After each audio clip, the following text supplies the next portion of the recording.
I'm Francis Dearnley, and this is Ukraine, the latest. Today, in a significant day in both the military and political realms, we discuss Trump's new plans to end the war within the next 100 days, and reports about Moscow paying for American and coalition soldiers killed in Afghanistan. Bravery takes you through the most unimaginable hardships to finally reward you with victory. The first duty of my government is security and defence, to make clear our unshakable support of NATO and with our allies towards Ukraine. Kyiv stands strong. Nobody's going to break us. We're strong. We're Ukrainians. It's Thursday, the 9th of January, 2 years and 314 days since the full-scale invasion began.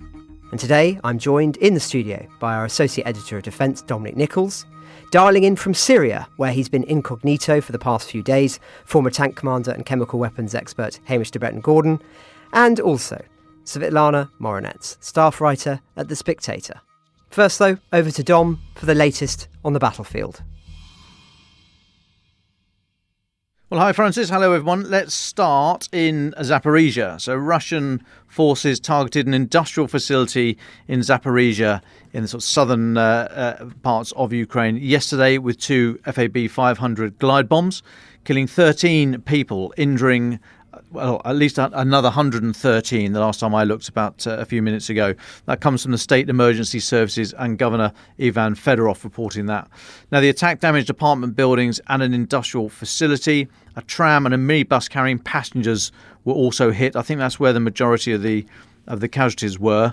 There's very graphic imagery online, so be careful if you're looking around. A lot of it is not marked as graphic content, but I think that's where a lot of the civilians were hurt.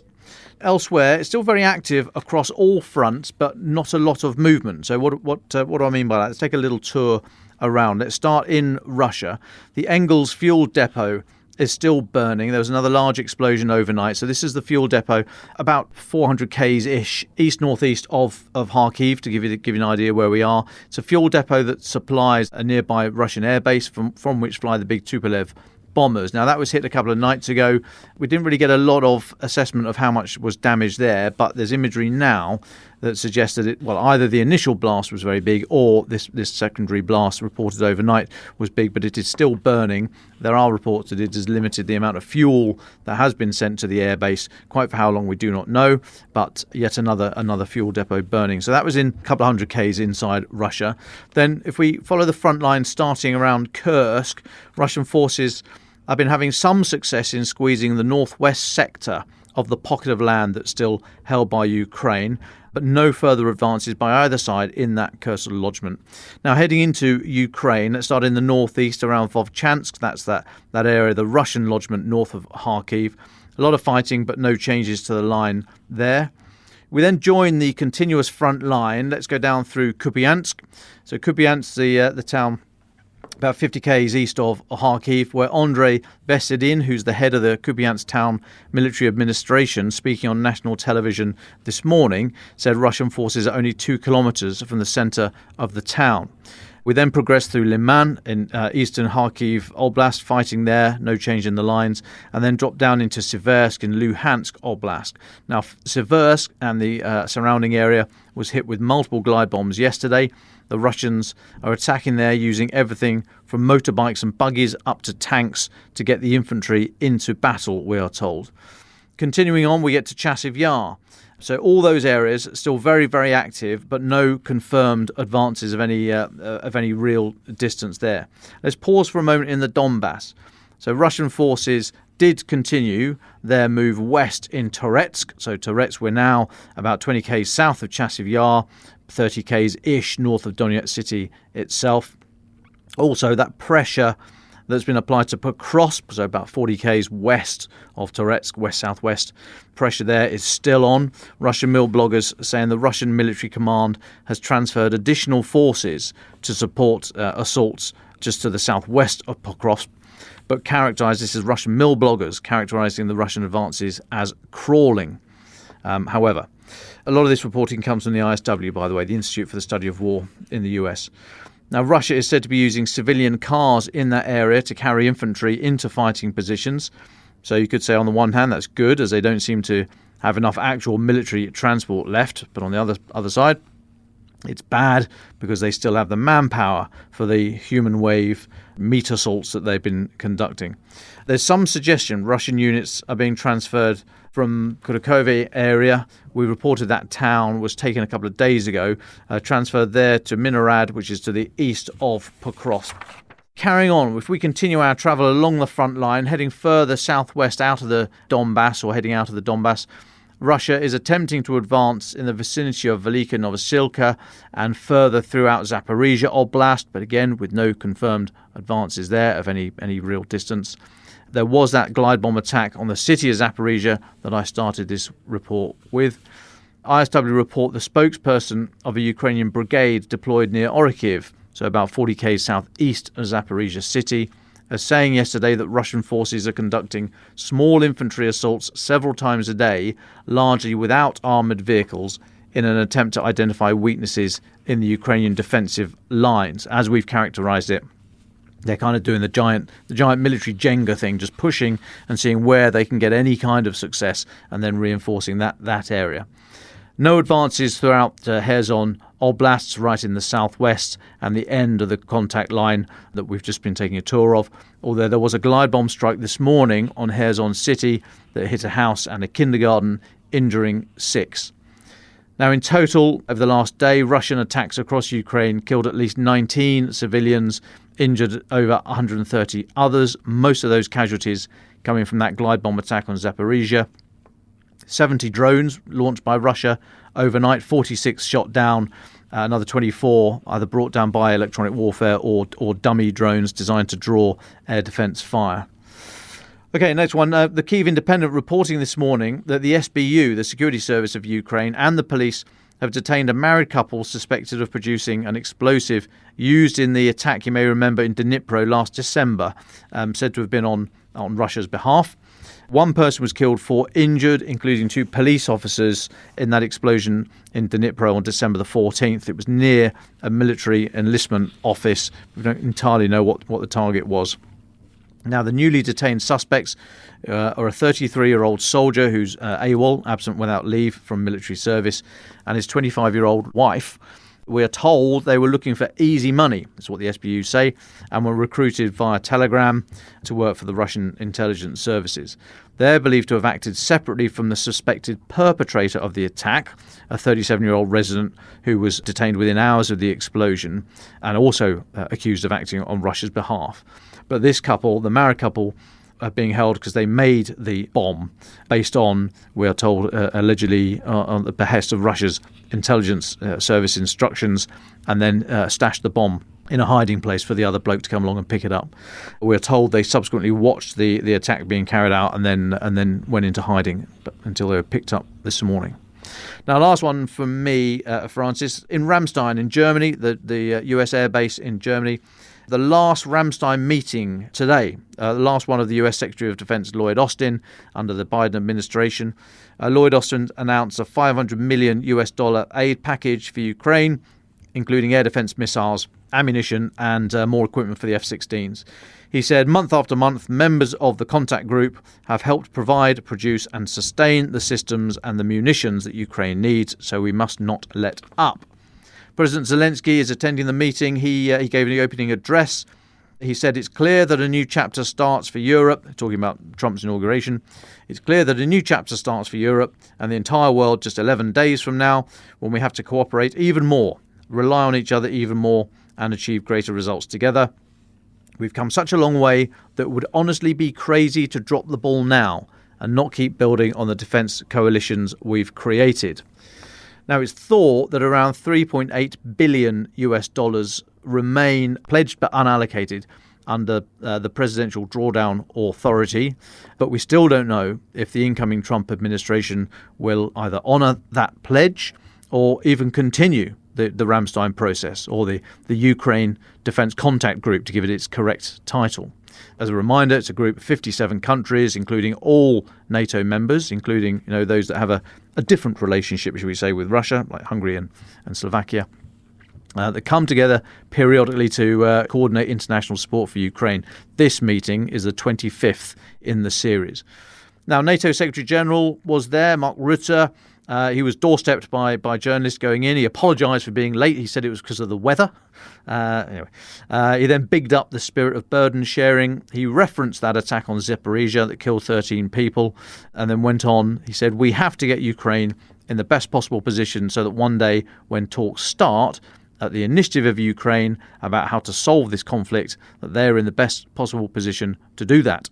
If it's not a good deal, that will be watched by the Chinese, the North Koreans and Iran. The whole world is watching. We should not forget the geopolitical context at stake here." Now, sticking in Ramstein at that meeting, but on the margins of that meeting, Francis, and just in the last hour, it's been announced 30,000 new drones are to be sent to Ukraine after £45 million worth of contracts were placed through the Drone Capability Coalition. That's led by the UK and Latvia. You remember there are 8 capability coalitions for drones and artillery and armoured vehicles and other bits and pieces. So UK and Latvia are leading on the Drone Capability Coalition. And as I say, they've just let £45 million worth for 30,000 new drones. British Defence Secretary John Healey made the announcement alongside his Latvian Defence Minister Andrej Spruds, and the funding for this new 30,000, they're all going to be first-person view drones, we are told, comes from the UK, Denmark, Netherlands, Latvia and Sweden. And that's us up to date, Francis. Well, thank you very much, Dom, for those military updates. In yesterday's episode, we discussed the news that Donald Trump's incoming peace envoy for Ukraine, retired Lieutenant General Keith Kellogg, had postponed a planned trip to Europe and Ukraine until after Trump's inauguration for reasons unknown. So in this political section, I'm just going to start with Mr. Kellogg again, because some listeners have posited that may be a positive, as Kellogg will have more heft once Trump is officially in office, though I must confess to not being entirely convinced by that argument, as power has evidently already shifted away from the Biden administration, although key figures have been queuing up to speak to Kellogg. I think the reality is a lot of conversations are happening behind closed doors. Now, after our broadcast, which is why I start with him today, Kellogg spoke to Fox News, saying that Trump aims to end Russia's war against Ukraine within 100 days now of the inauguration. He said, "This is a war that needs to end, and I think he can do it in the near term," adding that it was his, by which I understood it to mean Kellogg's, personal and professional goal to help broker a solution by that point. Now, 3 months is obviously considerably longer than the 24 hours Trump initially promised, but it's still a shorter time frame than many believe is likely. Kellogg then added, "People need to understand he's not trying to give something to Putin or to the Russians. He's actually trying to save Ukraine and save their sovereignty. And he's going to make sure that it's equitable and it's fair." Equitable and fair. Those will be, I think, perhaps rather ominous words for some in Ukraine and Europe. Equitable suggests approaching the war impartially, and fair suggests that Russia must be given something for its efforts. That won't be surprising given everything we know about Trump's approach, but it may speak to the fact that as things currently stand, the approach to the war being adopted by the incoming administration is to seek to end it in a way that is not as favourable to Ukraine as European capitals require, arguably, for their own long-term security. Indeed, that does not frame the war as egregious and illegal and an affront to the ideals America itself purports to uphold on the world stage. Many will ask how anyone can really look at this war impartially and do a deal with Moscow. Only if you believe certain Russian narratives, which are in almost all cases fabrications of history and reality, can one really conceive of the war in that way. This is what it means to live in a post-truth age. Perception, not facts, are everything. Now, on that, Kellogg's comments come a day after Trump said in a press conference that he would not launch peace talks until after his inauguration, and blamed President Biden for provoking the invasion by supporting Ukraine's NATO membership aspirations. Yes, it's this old chestnut again. So he said, that's been like written in stone. And Biden said, no, they should be able to join NATO. then Russia has somebody right on their doorstep. I could understand Russia's feelings. Now, as we've said many times, this is simply not true, something even acknowledged by former Russian President Mikhail Gorbachev in interviews, and those who attended numerous summits after the collapse of the Soviet Union. Plus, as we've said many times, if one agrees with that view, one surrenders the idea of democratic nations being able to determine their own futures. NATO is a membership organisation, and a country can apply to join it and be denied or accepted if those members agree. The idea that one can not even allow a country to consider itself for membership surely is an affront to certain fundamental principles. Yet here we are. Now, Kellogg did say that the war is important for our national security and was clearly tight-lipped on what his approach was going to be. He didn't talk about any potential peace agreements under consideration. But I think the evidence points to the idea that if Ukraine is to achieve what it would consider a victory or a good peace, perhaps, it will not be, at the moment, through the deliberate conscious intention, at least publicly stated, of the United States, rather due to a realisation on Washington's part, in due course, that it has more leverage over the war in what it can do to hurt Moscow than what it can do, as it were, to hurt Kyiv, and that it is Putin, not Zelensky, that is the greatest impediment to meaningful negotiations.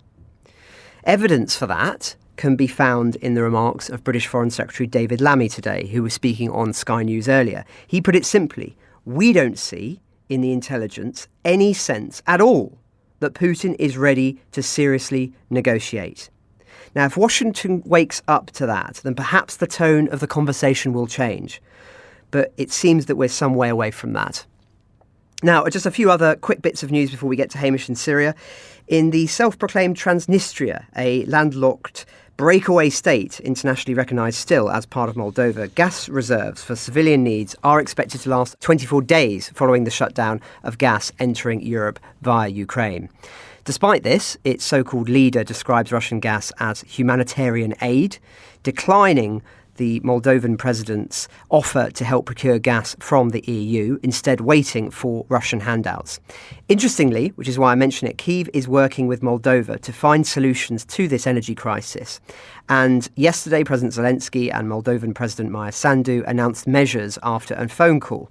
Zelensky said an important task now is to help Moldova overcome its energy challenges and prevent Moscow from stirring up social tensions. We are ready to help. He went on, the current crisis represents an obvious attempt by Russia to manipulate energy resources against the Moldovan authorities. Now, according to Sandu's press service, the two leaders are collaborating on common solutions to prevent an emergency in Moldova over energy. Now, later in the episode, Svitlana Morenets is going to talk to us further about Moscow's wider intentions for Moldova and about the political situation more broadly in Ukraine. Today, its parliament passed a law which allows women to register for military service after completing basic military training, a sign perhaps of the pressures on recruitment for infantry. Now, just lastly, turning to Moscow, Russia has officially shut down Poland's Consulate General in St. Petersburg, escalating that diplomatic tit-for-tat dispute with Warsaw. It follows Poland's decision in October last year to shut down the Russian consulate in the city of Poznan, citing sabotage linked to Russian authorities, something we reported at the time. In retaliation, Russia ordered the closure of Poland's diplomatic post in St. Petersburg, a decision that was implemented in the past couple of days. I should say the footage is symbolic, with the Polish flag being lowered and the brass plaque of the consulate being removed from the wall. Just another sign of some of those long-term trends we've talked about caused by this conflict. Now, staying with Russia, an extraordinary 18-month investigation by Insider has revealed that a Russian GRU unit ran a covert operation from 2015 to 2020, paying the Taliban in Afghanistan approximately $200,000 per American or coalition soldier, and smaller sums for Afghan military casualties. The scheme, estimated to have cost $30 million, aimed to drive US and NATO forces out of Afghanistan and Central Asia. Now, this evidence was gathered from leaked emails and Afghan National Directorate of Security sources. And it even goes as far as naming the GRU officers in charge of this operation. It unravelled after the Directorate arrested several couriers, but many participants remain active. And broadly speaking, it highlights the GRU unit's strategic ambitions, including leveraging its Tajikistan base for weapons flows to the Taliban, as reported by US military officials some time ago. This is some fantastic in-depth journalistic reporting. I highly recommend it. We'll have a link in the show notes. Further evidence, if required, that Russia is an enemy of the United States, which makes it all the more incredible that President Trump never speaks of Moscow in that way. Now, I would also point listeners to an interesting article by the founder and chairman of the Central Asia Caucasus Institute, S. Frederick Starr, in National Interest. He's written a piece called Russia's Collapsing Home Front. In it, he writes, many pundits in Russia and abroad, recalling the Red Army's tenacity in World War II, remain convinced that Russia can somehow endure and perhaps even prevail. But it decisively lost the Crimean War of 1853-1855, which in many respects was a precursor to this present conflict. The internal turmoil that ensued led to a crisis of leadership and the dawning of an age of reform that included the emancipation of Russia's serfs, 2 years before Lincoln's emancipation of America's slaves, a new legal system and a degree of local self-government. And Starr goes on to suggest that many in the Russian elite are well aware of the damage Putin has wrought thanks to this war, adding, quote, a step towards solving this war is for the West to acknowledge the existence of Russians who are considering what Putin has done and respect their effort, but otherwise leave them alone. While standing aside, the West should indicate, however, that the US and Europe are prepared to work with any emerging leaders in Russia who seek a post-Putin order that elevates international cooperation above confrontation. Now, we'll add a link in the show notes to that. A rather contentious piece, I would say, but nonetheless an interesting one, which is why we cite it.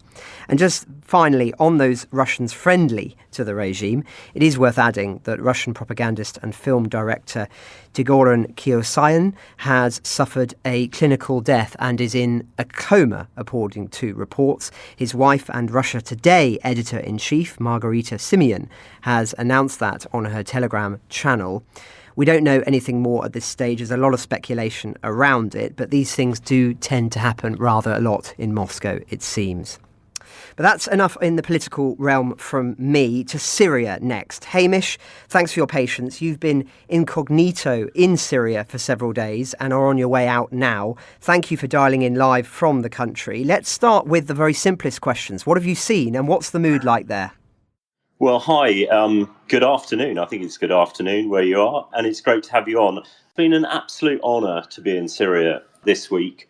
For those of us who have been in and out of Syria over the last 10 years or so, mainly in the northwest, running away from the jihadists, running away from the Syrian regime and the Russians trying to attack things, to come back and see a lot of the people that we worked with have all now flooded down into Damascus and Homs to try and get this country back on its feet again, has been an absolute honour. I've seen more smiling faces this week than I've seen in a month of Sundays back in UK.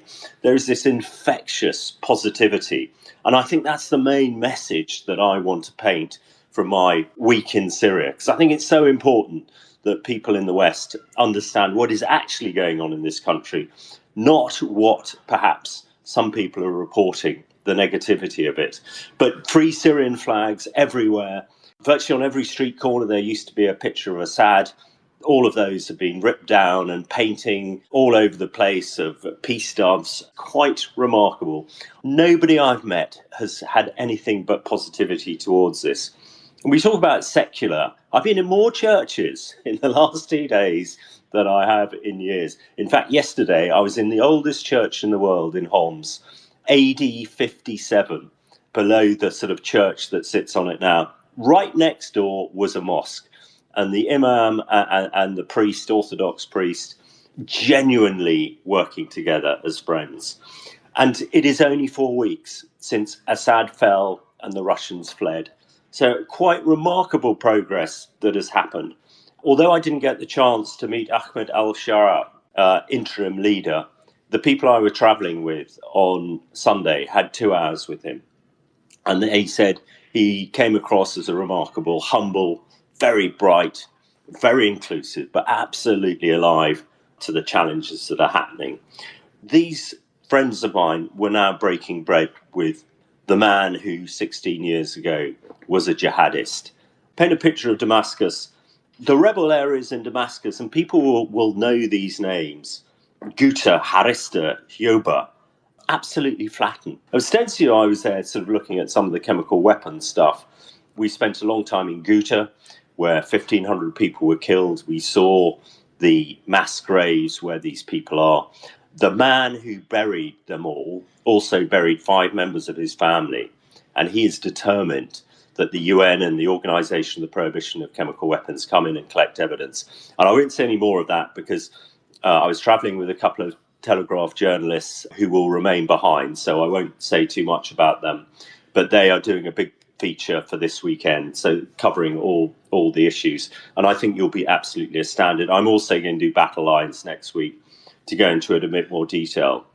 But then Homs. Homs is the third city, about a 2.5-hour drive up the M5. People might remember the M5 goes from Damascus all the way up to Aleppo, and Homs 2 hours up it. Homs was absolutely crucified during the conflict. 25% of it remains.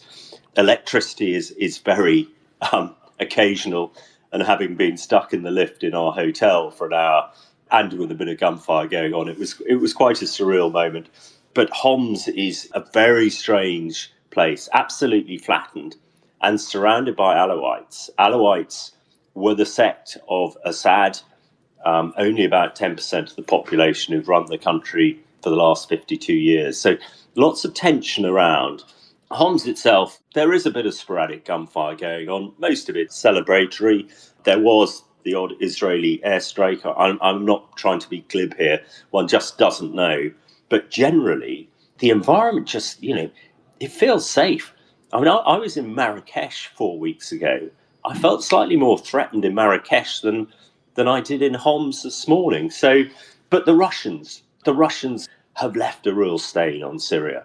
A lot of people I spoke to hated the Russians more than Assad, and that is a massive thing. You look at their compound in Damascus, it's a massive citadel surrounded by barbed wire and high walls and God knows what else, where they sort of hunkered down and pillaged what they could, took the best houses in Damascus for their sort of leaders to live in, really since 2015, developed their playbook. We've talked about the Russian playbook. What I've seen in Syria is exactly what we're seeing now in Ukraine. There was a hospital in Homs that we went to, the remains of a hospital. I'll post a picture of it on Twitter once I get out of this place. But a 10-story hospital that is now razed to the ground. And all the hospitals were basically attacked with airstrikes by Russians or Syrian Air Force over the last few years. And doctors, I was speaking to doctors who have been shot by snipers in the high buildings that the Russians and the Syrians controlled in Hamas. They had snipers and just shot at anybody who moved around. I mean, which is, with that gone, you can see why everybody is absolutely delighted. But I think everything else that the Russians did over this time, the fact that they cut and run and have pretty much been humiliated, they haven't left much behind, but they have. I was speaking to somebody a few days ago who said Tartus, their port, is empty. They have gone. Their ships have gone. There are apparently still a few Russians at the airfield, but basically, they have absolutely evaporated and disappeared. And I think that gives me real hope for Ukraine. Syria have had to hang on 51 years of the Assad rule, but really for the last 9.5 years of the Russians being there, they have hung on. But eventually, once everything was really pushed and they were really pressed, they cut and run and left. And I think that gives me real hope for potentially what's happening in Ukraine. So the Russians have been a major part of the problem. They have exacerbated it, made it worse.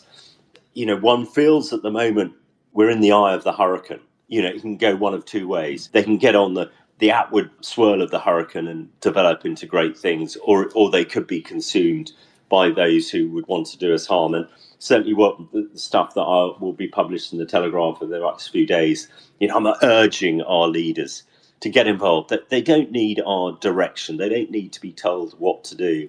What they need is advice and resources. I was in the health ministry on Monday in Damascus, and they seem to have really got a good grip of things. The emergency departments that you would expect in a place like Syria seem to run really smoothly. But at the moment, they're struggling administratively to put it all together. They're struggling with the judiciary. But actually things like the borders and stuff like that seem to work pretty well. So they know that they've got to create a new Syrian army. And HTS will become the new Syrian army. And just, from a soldier's point of view, I looked at those guys. They looked pretty professional. They were very polite, and they seemed to know what they were doing. And that sort of gave me hope. They weren't the jihadists that I saw for years up in northwest Syria. I know I might be looking through rose-coloured spectacles, but all the mood music, what people are saying, seem to be all the right things. But just a huge honour to be in this country so soon after, 52, 51 years of absolute terror of the Assad regime. Hundreds of thousands of people have died in that time. The Russians have been responsible for lots of damage and death in their time there. Without wanting to get over emotional about it, it's been a huge honour, and we will be writing more about it and pictures about it, and delighted to eventually get back to the UK and be on the podcast talking about Syria and more importantly talking about Ukraine. Over. Well, thank you very much, Hamish, for your insights there. Really look forward to hearing you on our sister podcast, Battle Lines, talking about this in even more detail, and indeed having you, of course, back on Ukraine, the latest, in due course. It's interesting what you were saying about the lack of Western response at the moment. Of course, a country that hasn't hesitated to help the new regime in Syria is Ukraine. Its foreign minister visited there last week. Zelensky, of course, said that he would happily supply the new regime with grain to help its people. Evidently, Ukraine is trying to get new Syrian leaders on side to assist kicking out the Russians in Syria, and perhaps one day help kicking out the Russians in Ukraine. But delighted now to return here to London, where we're joined by Svitlana Morenets here at Telegraph Towers. Svitlana, welcome back. Lots of subjects we'd love to discuss with you. Let's start with the energy crisis in Transnistria. What, in your view, is Putin's plan there, and what has the reaction been in Ukraine to what's been going on recently all around energy? Welcome back.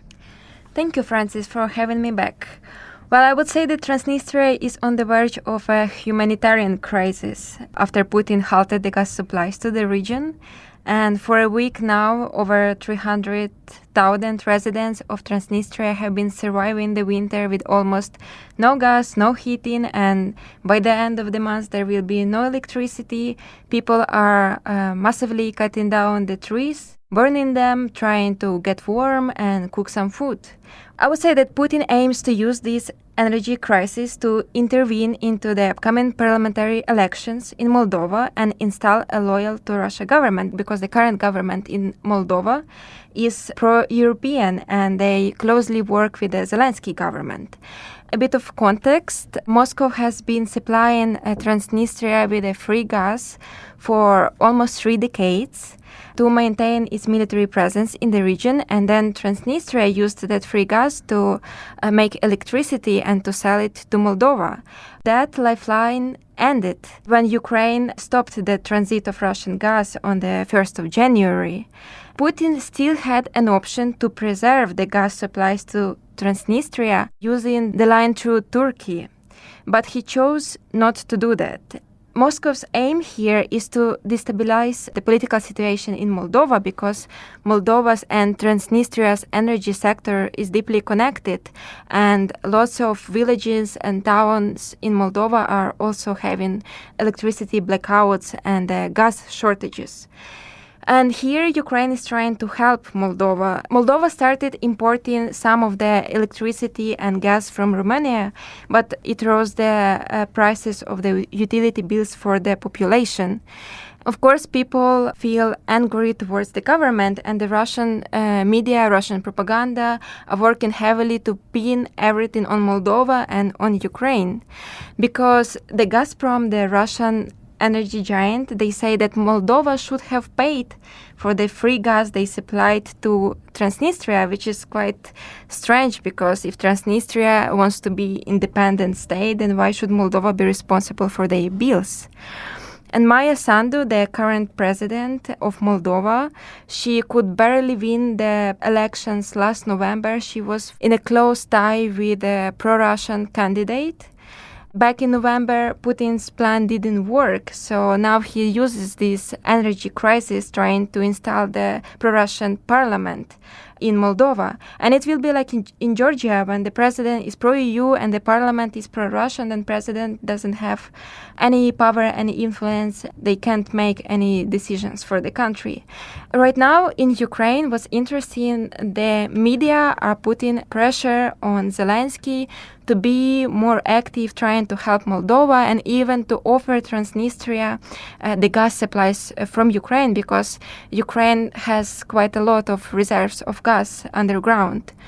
The problem is that Transnistria has so far been refusing any help from Moldova or from Ukraine. But if things go badly, if Russia doesn't resume the gas supply soon, Transnistria's government will have no choice and to do it.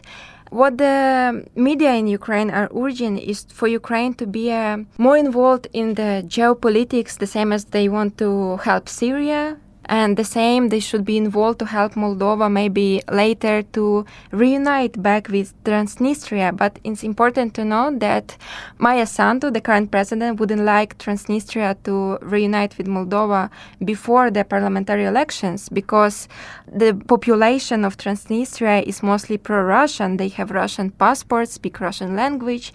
And imagine if 300,000 people joined that voting poll and they could change the results of the elections. So it definitely won't happen before the elections. But after, it's quite possible, because even if Moscow resumes the gas transit to Transnistria tomorrow, the capacity of the Trans-Balkan pipes, it's not big enough to supply the same amount of gas to Transnistria as they were doing before. So sooner or later, Transnistria or will have to buy gas from Europe, and they don't have any money for that, or they have to be rejoined into Moldova's energy sector. Well, thanks, Svitlana. Really interesting to explore in depth that issue, which is likely to only become more important as the months go on. Now, you're talking there about the political situation in Ukraine on Moldova. I wonder if you can just widen that out and give us a summary of the political situation in Ukraine at the moment, perhaps some of the tensions around Zelensky's ratings, the discussions around pro-Russian politicians. Be interested to hear your perspective on that. The latest survey showed that 52% of Ukrainians trust Zelensky, while almost 40% do not. I would say that 52% trust in him is still a very high number, but 2 years ago it was at over 91%. So it's quite a big fall, and Zelensky team is working hard to improve his ratings, because the thing is, when whatever the peace deal will be, when it is signed, all the opposition, all his rivals are gonna blame Zelensky for everything that happened in Ukraine during these 3 years of the full-scale war. And last month, Zelensky made quite a populist move. He is giving every Ukrainian, including children, 1,000 hryvnias. It's about 19 pounds.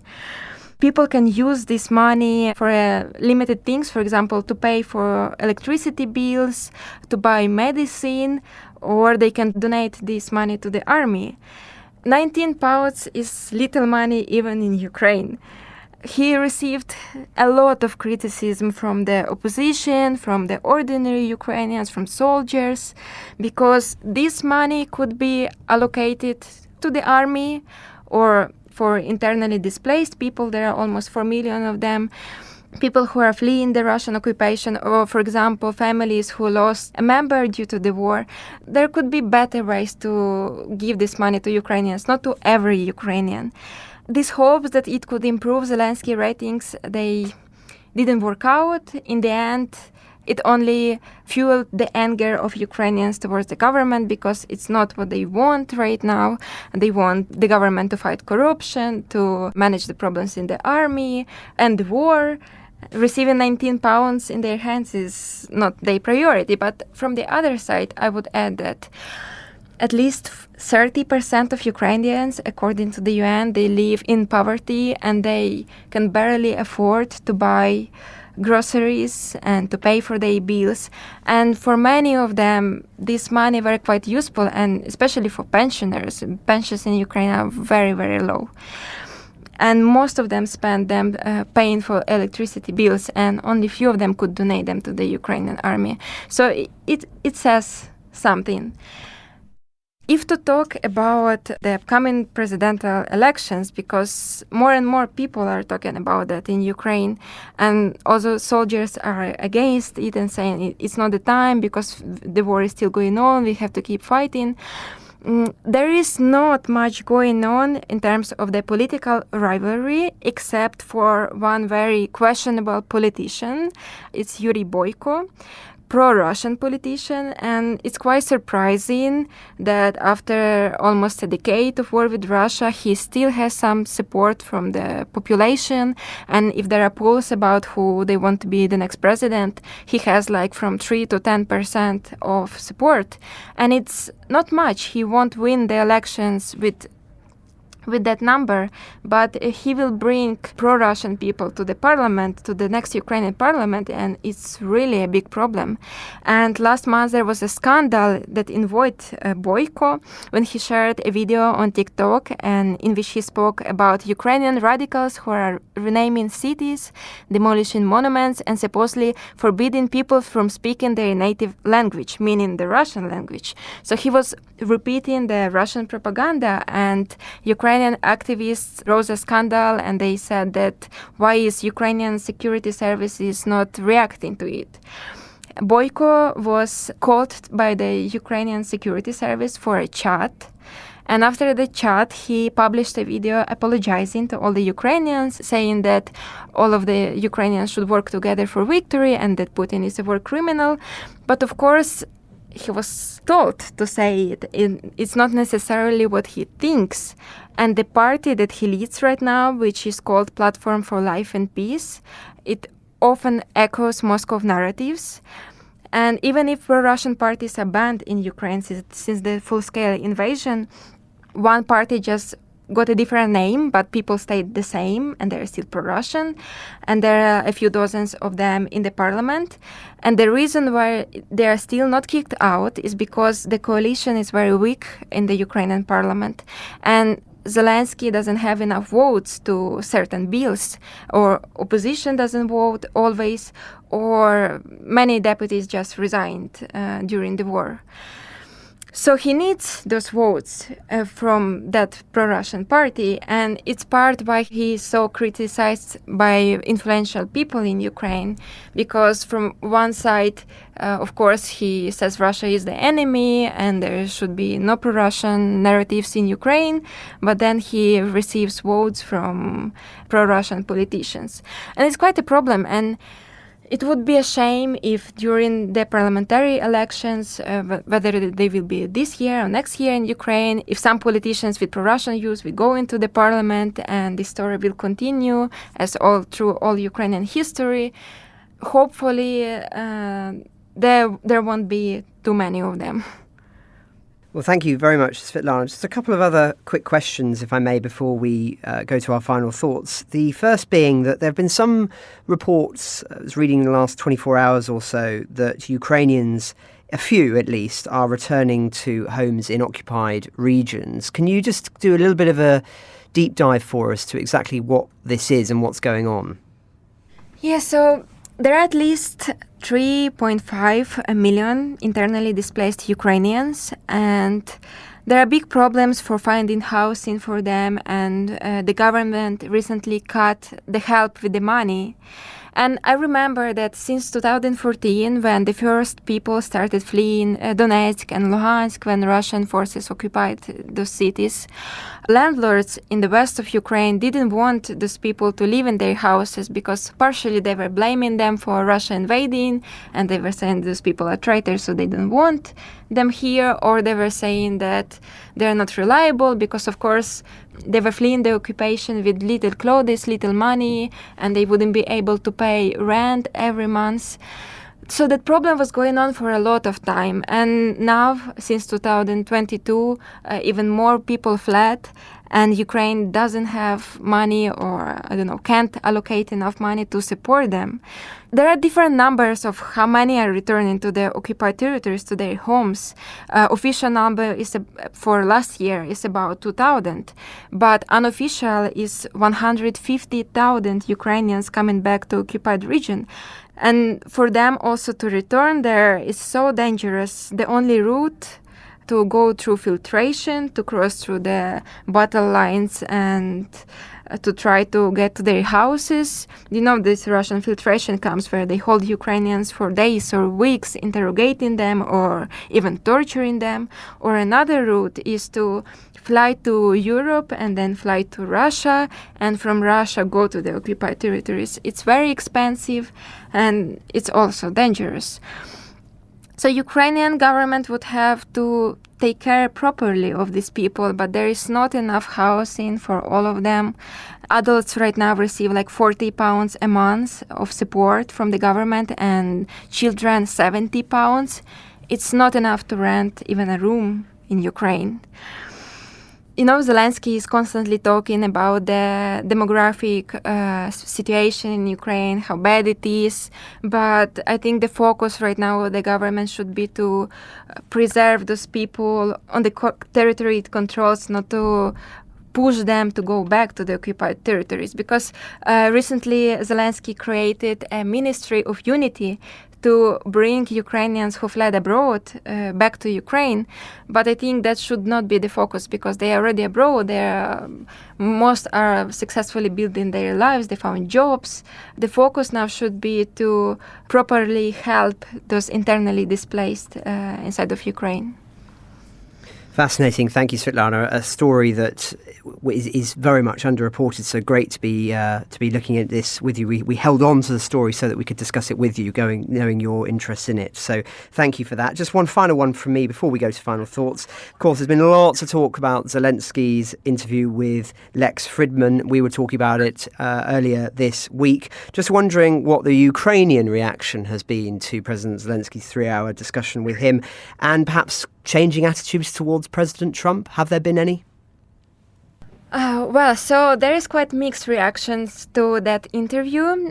First, many Ukrainians think that Zelensky actually, I don't know if I can say it, wiped the floor with Lex Fridman, because Zelensky was quite convincing, explaining the war and what's happening and why can't Ukraine just give up or agree to certain conditions that Russia is asking for. So what is funny for me that even some of my friends, they were very disappointed that Zelensky was swearing during that podcast, because they said it's not in diplomatic manner and that he should represent the country properly to an American audience. But I would say that it was a strategy made by Zelensky's media team, because he knew who will be watching him. And even if you watch the Trump's interview to Lex Fridman before, he was swearing there all the time. So before every interview, depending on the audience and the media, Zelensky chooses a style, how to talk. And this time he seemed very humane, very simple, like ordinary man who tries to defend his country. And I read the comments and posts on Twitter, and a lot of Americans really loved that interview. So I think it was success for Zelensky. At the same time, it was a big disappointment about Lex Fridman. He seemed to know little and have very basic knowledge about the war, and he just kept repeating, why just you do not forgive Putin and make peace? it was not nice to hear that, and you think that the journalist of his level or podcaster, whoever he is, would prepare a bit better, but we have what we have, and I look forward to hear his interview with Putin. I hope it will be better than Tucker Carlson did one. To talk about Trump, Trump reposted this interview on his social media, where Zelensky says that Trump is the only one who really can end the war. And it was funny to me because, of course, Zelensky said it, whatever it takes. He's going to tell all the good things about Trump, so to keep him on his side. And there is a bit of disappointment in Ukraine about Trump because of his recent statement that the war began because Biden promised Ukraine that it could join NATO, and he basically repeated Russian propaganda about that and said that Ukraine should never be a member of NATO. And first, it was misleading because Biden was usually against Ukraine's NATO membership. And also, as you mentioned earlier, Ukraine has the right to choose the alliances it wants.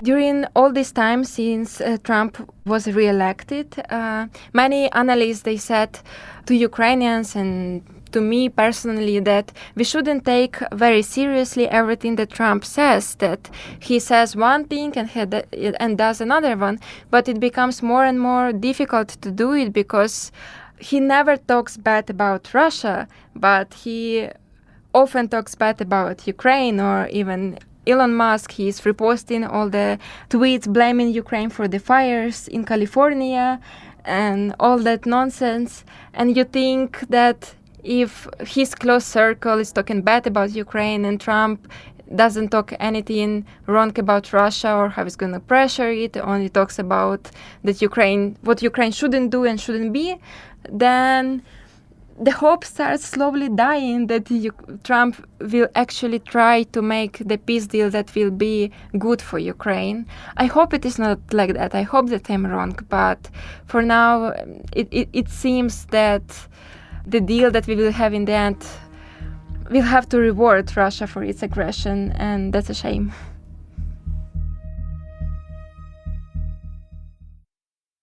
Thank you very much, Svitlana, for your time. Really, really interesting to get into the deeper subjects in the political realm in Ukraine. Always fascinating to have you on when you talk about that. Let's go to our final thoughts now. Dom, where do you want to leave our listeners?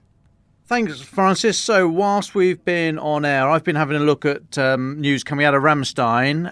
President Zelensky, some more quotes have dropped from him. One really interesting point, he said last year France came up with the idea to deploy partners' contingents in Ukraine to make peace closer. We all understand, as of today, Putin's aims remain unchanged. He wants to totally destroy Ukraine and to break all of us and you too. That's why we must find as many instruments as possible to force Russia into peace. I believe that deploying partners' contingents is one of the best instruments. Let's be more practical in making it possible.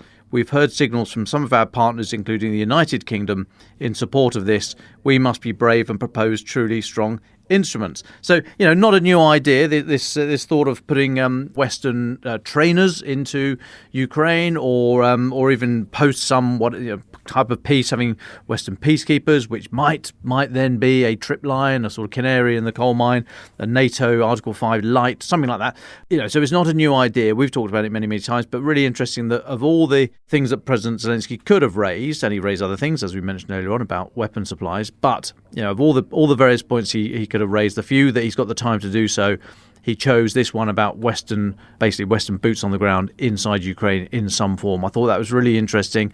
All, of course, in the context of trying to shape the narrative ahead of Trump's inauguration in 11 days' time. But really interesting to put that front and centre back on the international radar. Well, thank you very much, Dom. Svitlana, you have the final word today. I will add a bit about this idea of sending the international troops to monitor the front line in Ukraine. I talked to one general in Ukraine recently, and he said that it will be hardly doable, first because the front line is very long. Countries will need to send thousands, tens of thousands of soldiers to monitor it, and they will need to eat something, to live somewhere. And the families will be separated because imagine the British soldier comes to Zaporizhia region and he has to stay there for months to monitor the line, and his family is staying in London. How will it work? And also there is another issue. When Ukraine had a ceasefire and the Minsk agreements with Russia since 2014, Russians kept shooting, and occasionally, not a lot, but there were small battles still ongoing. And soldiers kept dying. And the main issue for me or question is what happens if British soldier, for example, is killed in Ukraine? What then? Is it like NATO 5 article then is going to be involved, or will they say, okay, it's just one soldiers and will it be more, and then what? I don't believe that Putin will agree to that, because one of his reasons, as he says, for the war in Ukraine is that NATO shouldn't be there, NATO troops, NATO weapons shouldn't be stationed in Ukraine. So having NATO troops in Ukraine, is it like the opposite of what Putin wants, and how he's going to agree to that? It sounds like a light version of NATO membership for Ukraine. And I don't know if Donald Trump has enough of arguments to pressure Putin into that. But unfortunately, there are no other options for security guarantees for Ukraine. It's either the foreign troops on its land, or it's NATO membership. There is nothing else that would be as secure that Putin won't invade again. Ukraine the Latest is an original podcast from The Telegraph, created by David Nicholls. To support our work and to stay on top of all of our Ukraine news, analysis and dispatches from the ground, please subscribe to The Telegraph. You can get your first 3 months for just £1 at www.telegraph.co.uk/Ukraine the Latest. Or sign up to Dispatches, our foreign affairs newsletter, bringing stories from our award-winning foreign correspondents straight to your inbox. We also have a Ukraine live blog on our website where you can follow updates as they come in throughout the day, including insights from regular contributors to this podcast. We also do the same for other breaking international stories. You can listen to this conversation live at 1 p.m. London time each weekday on Twitter Spaces. Follow The Telegraph on Twitter so that you don't miss it. To our listeners on YouTube, please note that due to issues beyond our control, there is sometimes a delay between broadcast and upload. So if you want to hear Ukraine the Latest as soon as it is released, do please refer to podcast apps. If you appreciated this podcast, please consider following Ukraine the Latest on your preferred podcast app and leave us a review, as it helps others find the show. Please also share it with those who may not be aware we exist. As the disinformation war continues, we're relying on your support more than ever. You can get in touch directly to ask questions or give comments by emailing ukrainepod@telegraph.co.uk. We do continue to read every message. You can also contact us directly on Twitter, now X. You can find our handles in the description for this episode. As ever, we're especially interested to hear where you're listening from around the world. Ukraine the Latest was today produced by Phil Atkins. Executive producers are Louisa Wells and David Nicholls.